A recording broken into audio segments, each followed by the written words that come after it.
Hey there everybody, and welcome to D&D Doge's Emporium of tabletop RPG horror story cringe. In today's episode, we have a tale about a dungeon master that takes a disdain for metagaming to extreme levels, a story about a player that can't stand not being the center of attention, and much more. So, without further ado, let's get right into these horror stories. Your character is unconscious, so you have to leave the room. By Reddit user, Fragrant Arachnid. This event happened around 2015 to 16, when 5e was just getting popular. I was a brand new player in a group, and we had recently completed the starter adventure Lost Mines of Phandelver, and were beginning to play Out of the Abyss. One thing that we as players quickly learned was that our DM absolutely hated any kind of metagaming, and he had a pretty broad definition of what that constituted. There was no out-of-character discussions at the table, absolutely no mention of character abilities or strategies, and he would turn it into a game where he would mark down every quote-unquote slip-up that someone did, and then dole out in-game divine punishments. We all went along with it, and I thought it was fun and made the game more immersive. Until we started playing Out of the Abyss. For those who are unfamiliar with the adventure, the game starts out with the player characters being prisoners of the Drow in the Underdark. So, me and the other players start devising our breakout plan, in character of course. And when the opportunity came, we rebelled against our Drow prison guards and got into a fight.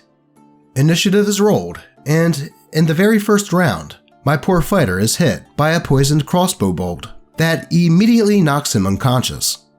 The DM promptly stops the game and asks me to please leave the room. He says that, since my player character is unconscious, I shouldn't have any idea what's going on until I regain consciousness.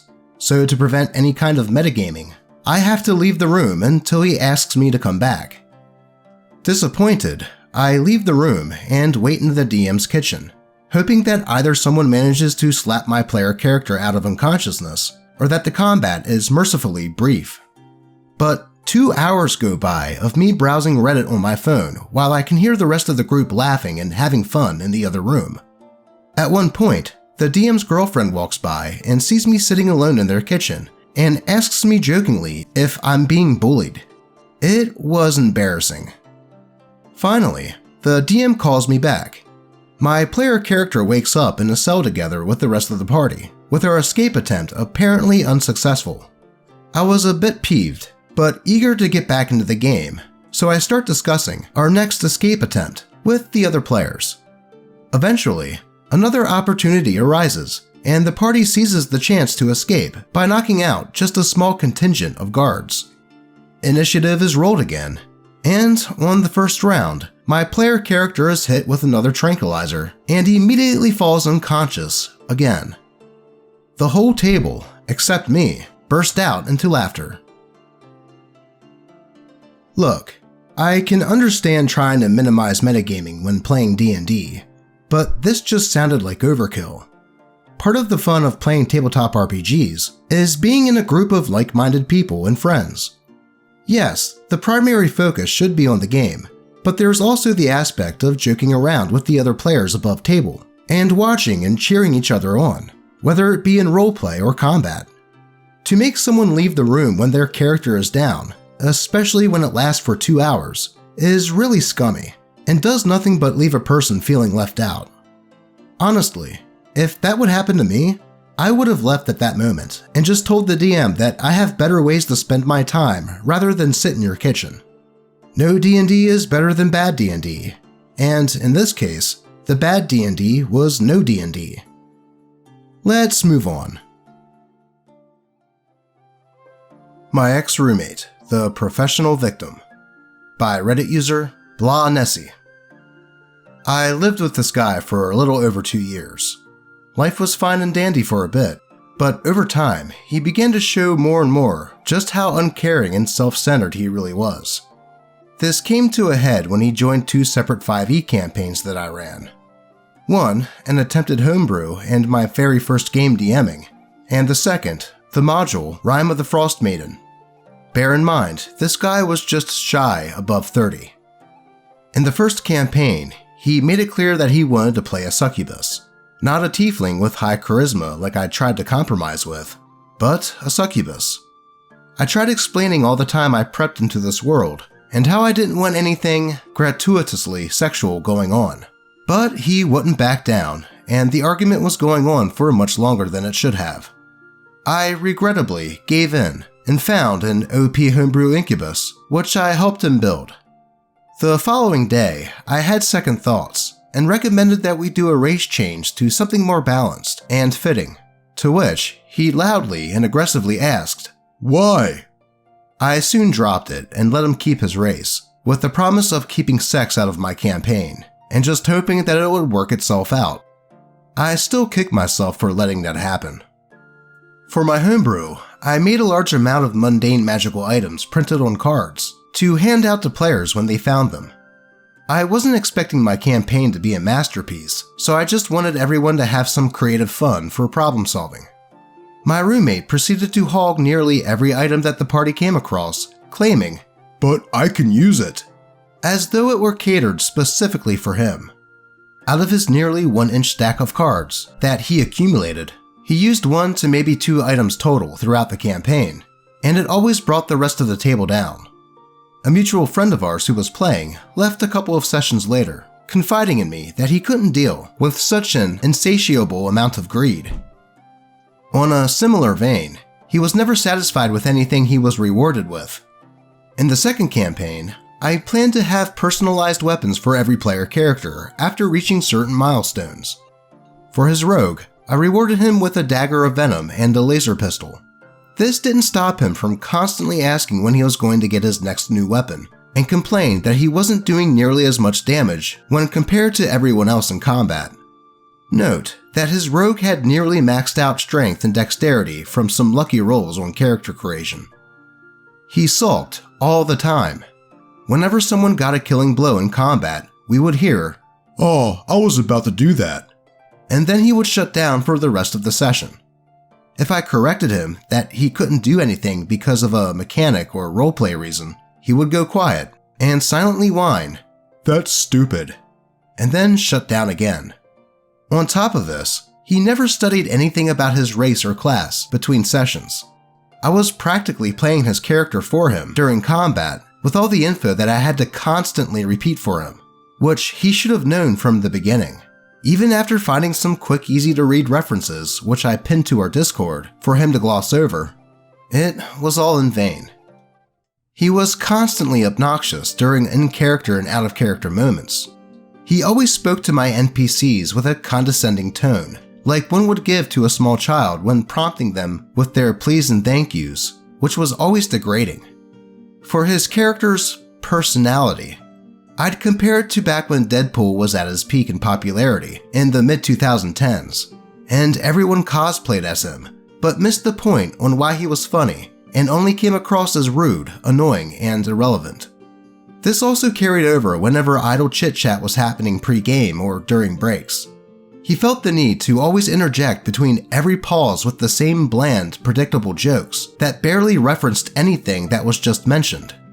He simply wouldn't let any conversation breathe for a moment. He even went through a phase of forcing a one-man bit of the Hot Fuzz punchline, quote, "All for the greater good, non-stop every week, despite Discord being dead silent each time. The biggest offender, in which I lost all my respect for him, was when one of the player characters, a very close friend of mine, had gone through a nasty breakup. Rather than leave it alone or show some sympathy, my roommate hounded him with very tasteless jokes about it during the session, prompting my friend to unfriend and ghost him afterward. My roommate whined to me about it, seemingly bewildered why he would do that, so I attempted to have them make amends in a separate call so we could keep the game going. But when my friend called him out on his behavior, my roommate once again sulked and quietly whined, "But I didn't," while his girlfriend claimed that we were, quote-unquote, emotionally bullying him. It wasn't much later that I disbanded the group, cut contact with my now ex-roommate, and re-invited a few players, while recruiting a few others to start Rime of the Frost Maiden from scratch. It's been a huge relief since. Everyone's cooperative, shares the spotlight with one another, and come up with brilliantly insane ideas. It's easily the most fun I've had DMing in a long time since I started. Though it is true that there are a number of behaviors that I should have stopped early, or straight up kicked him if he wasn't going to cooperate. While I still kick myself now and then, I at least take those couple of years as a hard lesson on what to tolerate and when to be firm on my decisions. Yeah, I have known people like that in my life. People that like to be the center of attention, no matter the context. And when they're called out on it, they get all defensive and claim that they're being attacked. The first sign of this for the roommate was when OP wanted to run a game, but the roommate would whine and moan about playing something that OP obviously didn't want in their game, until ultimately OP relented. If anything, this just gave the roommate more semblance of power. Plus, I'm sure we've all had friends in our lives that think quoting popular media is the pinnacle of comedy, and I'm sure we all remember the Pickle Rick days. But yeah, bringing up a sore subject with someone after it just happened, and then joking about it, is a pretty good straw to be the last one. I don't blame OP for breaking contact with the roommate after trying to talk about it, and then the roommate trying to pin the blame on OP and their friend for being quote-unquote emotionally abusive. Glad to hear that things are now better for OP, and that their new game is going well. Let's move on.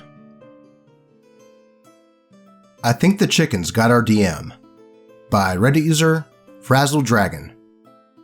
The problem started when we all joined a Discord channel, having signed up for a one-shot Adventure League session, though no invites to Roll20 or any other virtual tabletop were sent out, although we did send forth character sheets and tokens.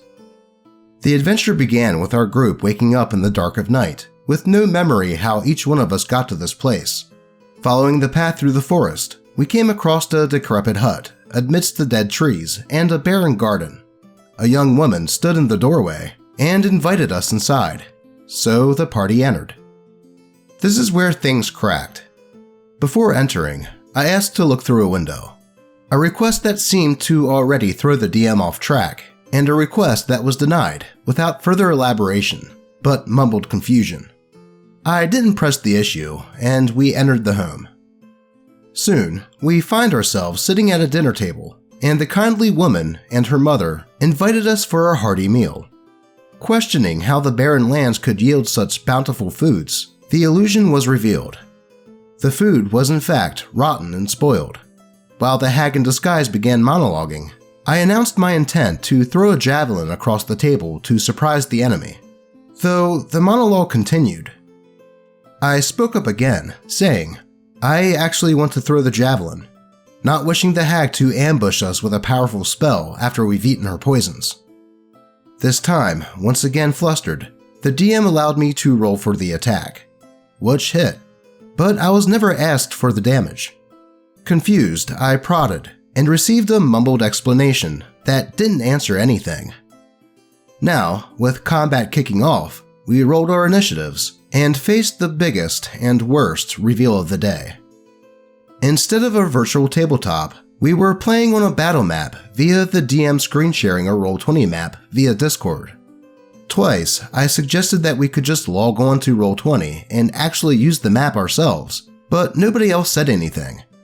It left me puzzled whether or not this was normal in any way. Now, let me get into a little more detail on just how cumbersome this process was.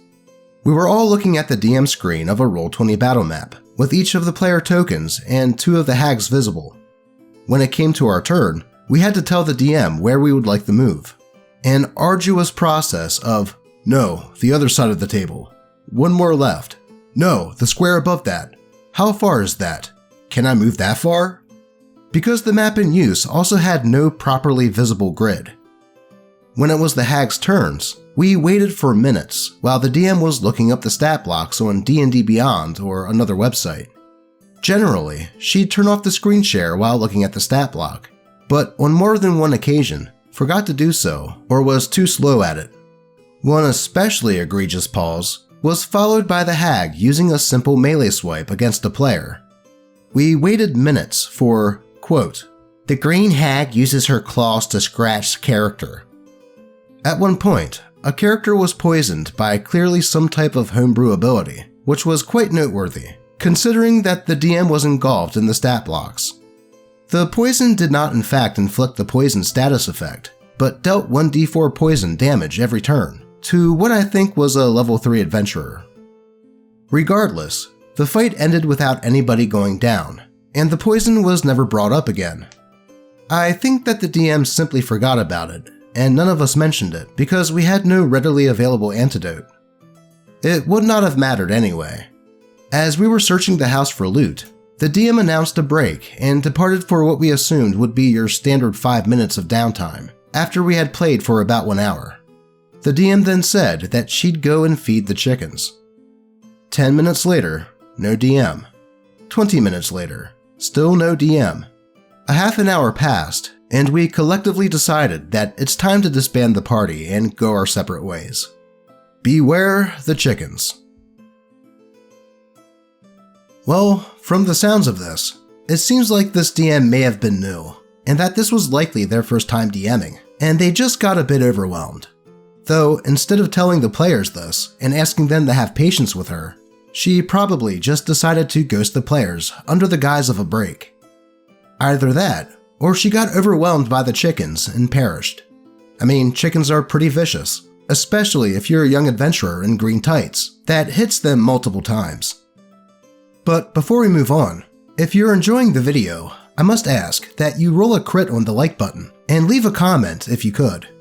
Also, be sure to subscribe if you haven't already, and click that bell. That way you can be notified whenever I upload a new video. Plus, it also makes Nipsey extremely happy. Yes, it makes me happy. I really like this bed. See? Told ya. Anyways, with the standard YouTube stuff out of the way, let's get into the following story. Lawful Stupid Paladin killed me because I was quote-unquote evil. By Reddit user Hawthorne Weeps. This happened many moons ago in my 20s, when I joined a D&D group after having spent many years playing Swedish and British tabletop RPGs. I created a sorcerer who came from a kind of Rome-like country, far away, where life was cheap and empathy was an alien concept. He wasn't a bad or cruel man, just someone heavily colored by the circumstances of his environment. A sort of the ends justify the means character that did what he had to in order to survive in a harsh world. He had recently arrived on the Sword Coast after being exiled for the throwing in with the losing side of a recent coup attempt. Our GM read my character background and said that this meant that my character was neutral evil.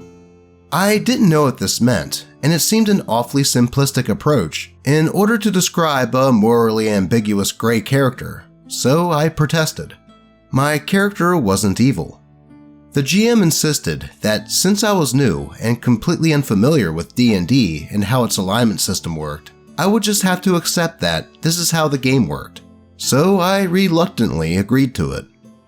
The first few games went fine, and I quickly began to develop my character along the line of learning what true friendship means, how to be a part of a team, and not just look out for myself, and so on. I didn't do any of the things that I have since learned were associated with evil characters. I obeyed the law, never laid a finger on a friendly NPC, and helped my party whenever I could, even if it meant risking my life. The things I did do were things like taking things that I felt could be useful from the home of a dead NPC, arguing that we should work with the Thieves Guild against our common enemy instead of fighting them, or suggesting that we carefully study the magical necromantic book instead of burning it, to try and find a way to find out if our enemy had a weakness. If the group disagreed, which they usually did, I abided by their decision. Then, one session, as me, Jimmy, and the paladin, Anders, were alone together on our way to buy supplies from a nearby village, he suddenly declared that he was attacking me. I draw my sword and attack Jimmy. What? Why? Because your character is evil and I'm a paladin. I'm not evil. I did a detect evil spell when you were in the bathroom. The GM. We did. I didn't know he would do this. Sorry. That's just a stupid rules thing. It doesn't mean my character is a villain. It does to my character, and I have to fight evil. The GM. Please don't do this. No, I have to. It's what my character would do. After about 5 minutes of arguing, the GM allowed us to do PvP combat, but suggested that no one kill anyone else. I fought the paladin as best I could, but I was no match for his combat abilities, and I soon found myself downed. Then he killed me. Me and Anders then spent about an hour arguing. Eventually, the GM and the other players decided that Anders was the a-hole, and that we should GM Ex Machina post-retcon the whole thing so that his character died, as punishment for being a game-ruining jerk. And then all was well. Until my next RPG horror story, Winky Face. Honestly, this whole group sounds like a nightmare. From the DM telling OP that his character was evil just because he was not a shining light of all that is good, to the paladin deciding to try to kill OP's character due to it. And then, when the DM allowed PvP, only to reverse the decision and say that it was the paladin that was killed. This whole game just sounds like a clown show. Maybe it would be best for OP to try to find another table. But anyway, that is all the time we have for today. As always, I appreciate all of you, and may your games remain horror story free. Until next time.